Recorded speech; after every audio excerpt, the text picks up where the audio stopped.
नमस्कार, स्वागत है आपका आरटी हलचल में। आपके साथ मैं हूं फिरदौस। आइए नजर डालते हैं आज की गतिविधियों पर।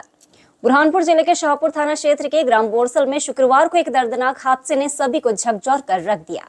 खेलते समय करंट की चपेट में आने से दो मासूम बहनें गंभीर रूप से झुलस गई, जिनमें 9 वर्षीय बच्ची की मौके पर ही मौत हो गई, जबकि दूसरी बहन की हालत नाजुक बनी हुई है और उसका इलाज जिला अस्पताल में जारी है। बुरहानपुर जिले के शाहपुर थाना क्षेत्र के ग्राम बोरसल में शुक्रवार को एक दर्दनाक हादसे में दो मासूम बहनों को करंट लग गया। इस हादसे में 9 वर्षीय एक बच्ची की मौके पर ही मौत हो गई, जबकि दूसरी बहन गंभीर रूप से झुलस गई है, जिसका इलाज जिला अस्पताल में चल रहा है। प्राप्त जानकारी के अनुसार दोनों बहनें पड़ोस में खेलने के लिए गई थी। खेलते खेलते वे पड़ोसी के मकान में पहुंच गई, जहां खुले पड़े बिजली के तारों के संपर्क में आ गई। करंट लगते ही दोनों बच्चियों की हालत बिगड़ गई। आवाज सुनकर परिजन और पड़ोसी मौके पर पहुंचे और तुरंत दोनों को जिला अस्पताल ले गए।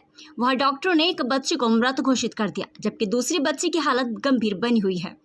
इस हृदय विदारक घटना के बाद गांव में शोक की लहर दौड़ गई है। परिजनों का रो रो कर बुरा हाल है। बताया जा रहा है कि जिस मकान में हादसा हुआ वह तार खुले पड़े हुए थे, जिससे ये दुर्घटना हुई। पुलिस ने मौके पर पहुंचकर शव को पोस्टमार्टम के लिए भिजवाया और मामला दर्ज कर जांच शुरू कर दी है। हादसे ने गाँव वासियों को झकझोर कर दिया है। बच्चे पड़ोस वाले घर गए थे सर। हाँ, फिर पड़ोस वाले घर उन्होंने वायर ऐसे फैला के रखे हाँ कि बच्चों को देखना चाहिए कि ये बच्चे उन खेल रहे थे, उनको नहीं बोलना चाहिए। हाँ। बच्चों को कुछ भी ध्यान नहीं दे सके। हाँ, दोनों को करंट लग गया, एक बेहोश हो गई, एक होश में है सर। इलाज चल रहा है सर। बड़ी वाली के नाम पूर्वी है, वो बेहोश है, और छोटी वाली के नाम शिवानी है। बोरसल सर। बुरहानपुर जिले के मोहद गांव के किसान इन दिनों बड़ी मुसीबत में है। वर्षों पुराने रास्ते को वन विभाग की तार फेंसिंग से बंद कर दिया गया है, जिससे करीब 25 किसानों की 70 एकड़ जमीन की सिंचाई संकट में है। बुरहानपुर जिले के मोहद गांव के किसानों को इन दिनों भारी परेशानियों का सामना करना पड़ रहा है। वर्षों पुराने रास्ते पर वन विभाग द्वारा की गई तार फेंसिंग के कारण किसानों के खेतों तक पहुंचने का मुख्य मार्ग बंद हो गया है। इससे लगभग 25 किसानों की करीब 70 एकड़ कृषि भूमि की सिंचाई खतरे में पड़ गई है। किसानों का कहना है कि यह रास्ता राजस्व भूमि पर स्थित था, जिसे वन विभाग को सौंपा गया था, लेकिन उस भूमि से होकर गुजरने वाला ये रास्ता वर्षों से किसानों की आवाजाही का प्रमुख जरिया था। किसान जयराम वानखेड़े और हमिद वेंडर ने बताया कि फसल की बोनी का समय आ चुका है, लेकिन रास्ता बंद हो जाने से खेतों तक कृषि उपकरण और सिंचाई के संसाधन ले जाना संभव नहीं हो पा रहा है। किसानों ने इस समस्या को लेकर कई बार जनसुनवाई में शिकायत की है। साथ ही तहसीलदार को भी ज्ञापन सौंपा गया है, लेकिन अब तक कोई समाधान नहीं निकला है। किसान लाचार होकर प्रशासन से मदद की आस लगाए बैठे हैं। ग्रामीणों का कहना है कि यदि जल्द रास्ता नहीं खोला गया तो इस बार उनकी जमीन की सिंचाई नहीं हो सकेगी और उन्हें भारी नुकसान उठाना पड़ेगा। किसानों की मांग है कि जिला प्रशासन इस मामले में शीघ्र हस्तक्षेप करे और वन विभाग से समन्वय बनाकर रास्ते का समाधान निकाले। यदि पुराने रास्ते को खोलना संभव नहीं हो तो वैकल्पिक मार्ग की व्यवस्था की जाए, ताकि किसानों की मेहनत बर्बाद न हो। ग्रामीणों ने चेतावनी दी है कि यदि शीघ्र कोई हल नहीं निकाला गया तो वे आंदोलन करने को मजबूर होंगे। अब देखना यह है कि जिला प्रशासन किसानों की इस गंभीर समस्या पर कितनी तत्परता से कार्रवाई करता है। समस्या हो गई है हम सारे किसानों के लिए कि हमको आने जाने के लिए रास्ता नहीं है। ये हमारा खेत अभी तक तैयार नहीं हो पाया है। हम किस तरह से बोनी कर सकते हैं, हम बहुत इतने लाचार हो गए हैं, इतने परेशान हो गए हैं। कई बार राजस्व विभाग को हमने लिख के दिया है, कलेक्टर साहब को लिख के दिया है, उसके साथ में फॉरेस्ट वालों को भी निवेदन किया है, परंतु कोई अभी तक हल नहीं निकला है। और ये बारिश का भी टाइम आ गया है, बोनी का समय है, और हम कैसे कर सकते हैं। ये बिल्कुल बहुत ही किसान लाचार हो गए हैं। ये सारे खंबे लगा दिए हैं, हम अंदर जा ही नहीं सकते। इसमें तो समझ लो तो अपने पटवारी मैडम को डिलीवरी पीरियड में थी, वो किधर से सर्वे क्या गया, कोई परंपरा से रास्ता चले आ रहा, लेकिन आज वो रेवन्यू वालों ने फॉरेस्ट वालों को दे दिया, तो कम से कम 80-90 किसानों का रास्ता बंद हो गया, जाएंगे किधर से। सर, मामला हमारे किसानों का मामला है और रास्ते का मामला है। ये सब किसान इसी रास्ते से गुजर रहे थे और समय में आज की स्थिति में राजस्व विभाग की जमीन थी जो वन विभाग को सौंप दी गई। उसके बाद में जो किसान यहीं से आना जाना कर रहे थे, लेकिन उनका वन विभाग वालों ने रास्ता बंद कर दिया है और अभी उनको खेती बोने में असमर्थ रह रहे हो, क्योंकि रास्ता किसी प्रकार का कृषि यंत्र नहीं लेके जा सकते अपने खेत में। तो अभी ये देख रहे हैं आप कि ये जो पोल लगा के उन्होंने रास्ता बंद कर दिया है। अगर हमारी खेती पड़ती रहती है तो इसका जिम्मेदार राजस्व विभाग रहेगा या अन्यथा फॉरेस्ट विभाग रहेगा, हमारे भरपाई कर दीजिएगा। बुरहानपुर में स्मार्ट मीटरों से बड़े बिजली बिल अतिक्रमण मुहिम और दूषित जल आपूर्ति को लेकर AIMIM जिलाध्यक्ष जहीरुद्दीन ने प्रशासन को ज्ञापन सौंपा। उन्होंने गरीबों को राहत, वैकल्पिक व्यवस्था और स्वच्छ जल आपूर्ति की मांग की है, साथ ही त्वरित कार्रवाई की अपील की।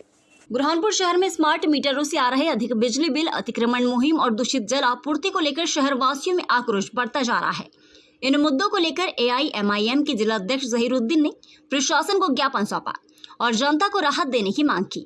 ज्ञापन में जहीरुद्दीन ने बताया कि स्मार्ट मीटर लगाए जाने के बाद अधिकांश उपभोक्ताओं को अत्यधिक बिजली बिल थमाया जा रहा है, जिसे मजदूर वर्ग वहन नहीं कर पा रहा। बुरहानपुर की बड़ी आबादी मजदूरों की है, ऐसे में स्मार्ट मीटरों के कारण उन पर अतिरिक्त आर्थिक भार पड़ रहा है, जिससे पूरे शहर में आक्रोश व्याप्त है। वहीं नगर निगम द्वारा चलाए जा रहे अतिक्रमण विरोधी मुहिम पर AIMIM ने समर्थन जताया, लेकिन जहीरुद्दीन ने कहा कि सड़कों पर छोटी मोटी दुकान लगाकर रोजगार करने वाले गरीबों को बिना वैकल्पिक व्यवस्था के हटाया जा रहा है।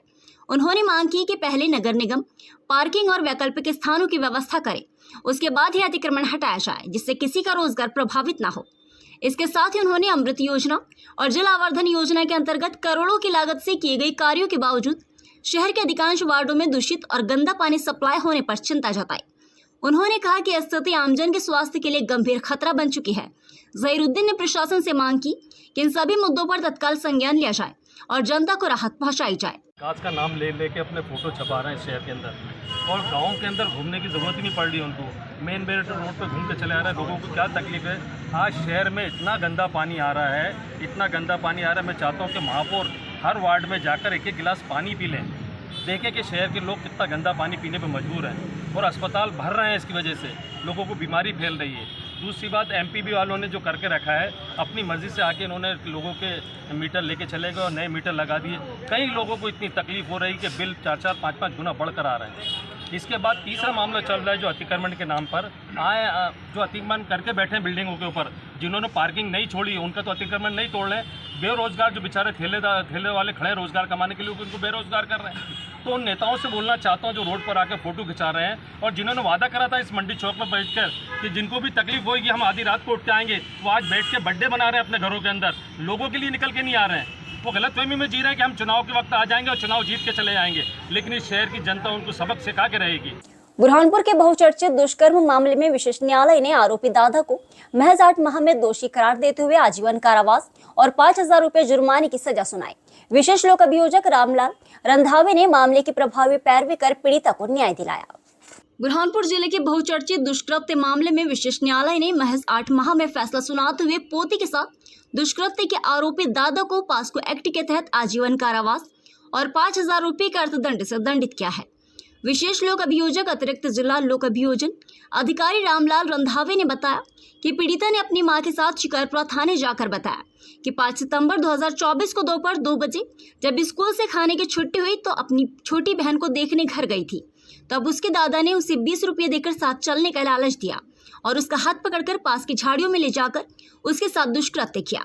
घटना के दौरान वहां एक भैंस चराने वाला व्यक्ति आ गया, जिसे पीड़ित बालिका ने घटना के बारे में बताकर मदद मांगी।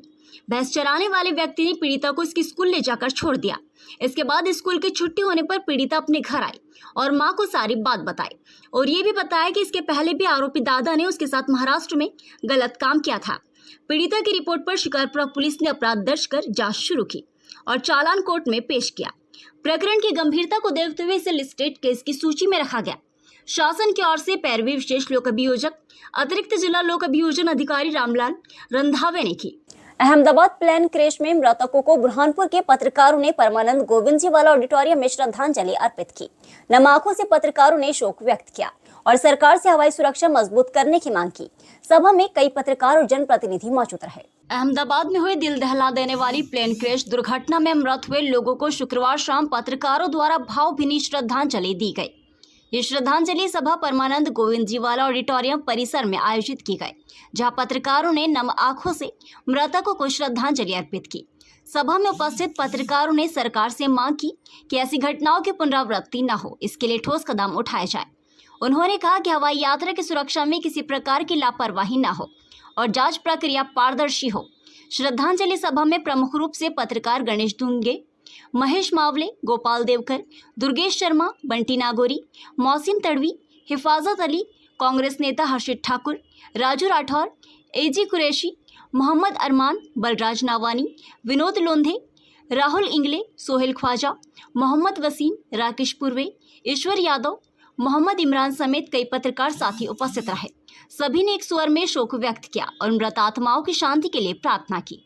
कल गुजरात के अहमदाबाद में एक यात्री विमान जो कि अहमदाबाद से लंदन की ओर उड़ान भरा था, जिसके उड़ान भरते ही वह कुछ ही मिनटों में धराशायी हो गया और जिसमें करीब 250 से अधिक यात्रियों के असमय मृत्यु हो गई। उसी की आत्मा, उन्हीं सब यात्रियों की आत्मा की शांति के लिए आज जिले के पत्रकार साथियों के द्वारा यहाँ पर एक श्रद्धांजलि सभा का आयोजन किया गया था, जिसमें सभी के द्वारा यहाँ श्रद्धांजलि अर्पित की गई। ये जो अहमदाबाद में, गुजरात में जो ये घटना हुई है, ये बहुत ही दुखद और निंदनीय है। जिन परिवार के लोगों को उनने खोया है, उनकी बॉडी तक प्राप्त नहीं हो पाई है, इतनी बुरी तरीके से वो जले हैं। मैं भगवान से प्रार्थना करता हूँ कि उन परिवारों को शक्ति प्रदान करे और सरकार से निवेदन करता हूँ कि इसके पीछे का कारण पता करे। कि अहमदाबाद में जो विमान दुर्घटना हुई है और जिसमें पूरे देश भर से जो यात्रियों की मृत्यु हुई है, ये वाकई एक बहुत बड़ी त्रासदी है और भारत देश का प्रत्येक नागरिक और भारत देश का प्रत्येक व्यक्ति इस घटना से बहुत ज़्यादा दुखी है और हम सभी मीडिया के साथी इस दुखद अवसर पर उन सभी परिवार के प्रति अपनी सांत्वना देते हैं। इस तरह से आज सभी पत्रकार साथियों ने कल हुई घटना को लेकर के आज श्रद्धांजलि सभा रखी और ईश्वर से प्रार्थना करते हैं कि सभी जो परिवार है उनको दुख सहने की शक्ति प्रदान करें और सरकार से अपील करते हैं कि इस प्रकार की पुनरावृत्ति न हो। अहमदाबाद में जिन निर्दोष लोगों की अकाल मृत्यु हो गई, आज मीडिया साथियों द्वारा उन्हें श्रद्धांजलि दी गई है। हमारी सभी मीडिया साथियों की ओर से उन आत्माओं को बहुत बहुत श्रद्धांजलि। कुछ ही क्षणों में अहमदाबाद में दुर्घटनाग्रस्त हो गया और लगभग 250 से अधिक यात्री और डॉक्टर्स, नागरिकों की अकाल मृत्यु हुई। मृत आत्माओं को शांति मिले। अब वक्त तो चला है आपसे विदा लेने का। मुझे और मेरी पूरी टीम को दीजिए इजाजत। नमस्कार।